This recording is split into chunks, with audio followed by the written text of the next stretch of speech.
I come from a biracial family and grew up in the D.C. area.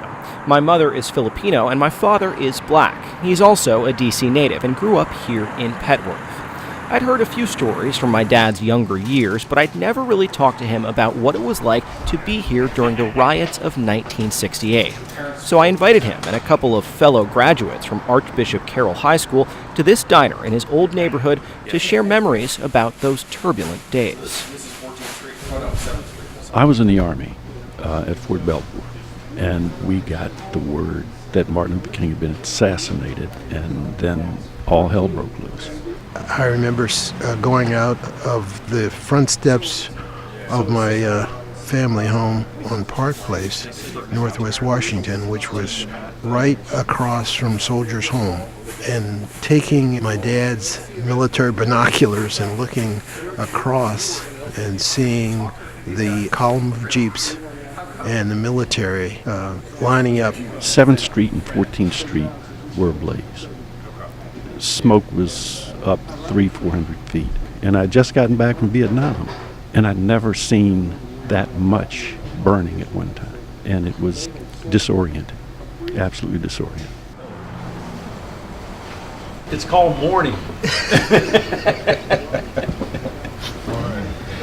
How you doing, sir? Good. Woke up this morning. Good Lord, let me give birth ahead of the game. My first thought was, what's going on? Then the feeling is, where we're going to go from here, you know? How's this going to end? What's going to happen to me?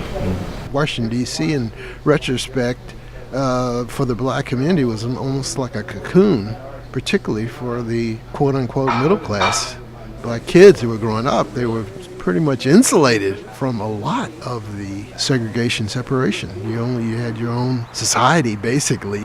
It was a small southern city, and it had all the racial tensions of other southern cities. The Archdiocese said, let's build a high school that was integrated to serve everybody, and that's when Archbishop Carroll came about, and the first graduating class was 1955. The Augustinian priests ran Carroll, and they ran it with an iron fist. They wouldn't let you do certain things that polarized blacks from whites, and they did a good job of keeping things, I think, together there. I used to play basketball. I knew I shouldn't go to a predominantly white playground because they would be confused as to why I was there. And on a predominantly black playground, you had the gamut of feelings from those who were with me, who were moderates and who lived a pretty good life and had a lot of white friends, to those who were just complete radicals. So you go to the playground. What do? I didn't know the black power shake. Am I supposed to give that? Do I shake hands with somebody the right way or the wrong way? And if I did and didn't know the black power shake, what was going to happen to me? When those things start to hit you, you start to think back on the riots. You start to think back on the lives of some of the people who had lived differently than what I had lived, because now I'm starting to experience what they had experienced all of their lives. After that, you look at in a different way any discrimination that you run into, you take a second look and say, well, is this because of my race that this is going on?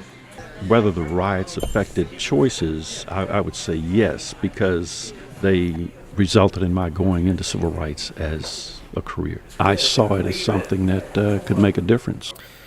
My father and his friends all settled into successful careers, and they've watched the country make progress when it comes to racial relations. But nothing felt certain after the riots. The country had come so far over the course of the 1950s and 60s, but that wasn't enough to stop the city of their sheltered youths from tipping into chaos. Maybe that's a lesson for me today.